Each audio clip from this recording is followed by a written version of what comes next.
Hi guys, welcome to today's video. Today we're going to be continuing our retro review series here.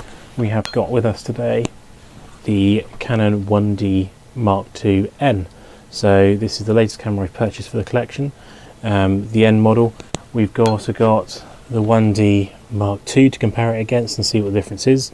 This came out in 2004, this came out in 2005, so this is like a half upgrade almost over when the Mark II came out. So what we're going to do is go through the specs of this, talk about the comparisons to the Mark II, and then we'll do some overview talks as well at the end. So let's grab on in there and have a look at the camera.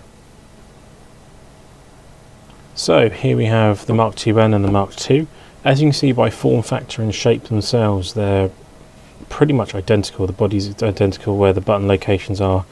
Use the same battery. Everything physically on the cameras themselves is pretty much identical. Even we look at the back of the cameras here, you know, where everything's physically located, like the dials or the buttons here, the fact you've got the same card readers in both, so you still got the compact flash, CF Express and the SD card on there, same button points everywhere along here. The only real change between these two cameras is that with the N you went up to a 2.5 inch touchscreen, not touchscreen, 2.5 LCD screen on there, compared to the very tiny preview screen on here. I'm not sure why. I assume it'd be something like Nikon potentially brought out a camera with a bigger screen on it, so Canon reacted with a slightly bigger screen on their camera too. The physical though, you can see the shape, the form factor, everything is the same. It's just these points here is being extended over, so there's less of a gap between the dial. I think the dial wheel and everything's in exactly the same location. It's just you can see these lines here are much smaller on the N rather than this bigger gap here on the Mark II. So yeah, physically they work in the same way. It's just you got a better preview on there, which is really cool. But the overall specs on this is it's a 8.2 megapixel camera, has a maximum ISO of 3200. It has a 2.5 LCD screen as we showed there. You've got a maximum shutter speed of 1/18,000th of a second, 8.5 frames per second, and a minimum ISO of 50.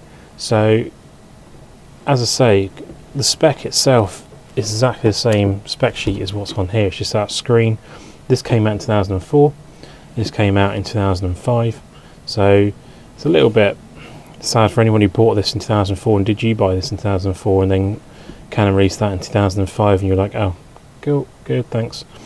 But yeah, apart from that, you would have got the same actual physical quality of life from everything, but just not as good a screen on the back. Battery itself as well is exactly the same between the two cameras. I've got hundreds of these batteries now from the retro stuff. From the Mark III, which is the next one we're going to look at, that uses the more standard size, more commonly size now battery that we see, just not as powerful as the ones in the 1DX Mark II. So that's the comparison between these two cameras for you right there. So that's an overview of the Mark II N and comparing it to the Mark II as well, and showing you all the differences on there. Were any of you using this camera when it first came out? Did any of you buy the Mark II and upgrade to the Mark II N? And if you did, why? How was it? Did you enjoy using it? Etc, etc. Like, you guys are commenting quite a lot on the retro side of things, which is really nice, telling some old stories of why you bought the cameras, what you used them for, which I find incredibly interesting and would love to see some more. The next stage is we're going to try and get hold of a Mark III, and then we'll look at the Mark III, the Mark IV. I still need to get a 1DS Mark II and a 3, and that'll pretty much get everything up to date up to a 1DX Mark II, which is what my current camera is. I will also try and get a 1DC, because I think it'd be quite good to get that on there. It's a 1DX cinema camera. They're quite expensive at the moment though, so I'm kind of waiting for those numbers to trend down a little bit, and I might pick up one of those. And then I'll have pretty much the whole collection up to the Mark II, and then eventually I will get a 1DX Mark III, and I'll have the complete 1D collection apart from the one DC, which was the Kodak one, which I just talked about before, the 2 megapixel. They're about £3,500 with not even fully working conditions, so I'm leaving them be for now. So hope you enjoyed the video. Please subscribe, comment and like, and I will be going out, once I've done all these overview videos, I will go out of each individual camera into the real world and take photos with them and show you what the quality is on each of those cameras, a continuation of retro review. So I'll see you in the next one. Have a good night. Cheers.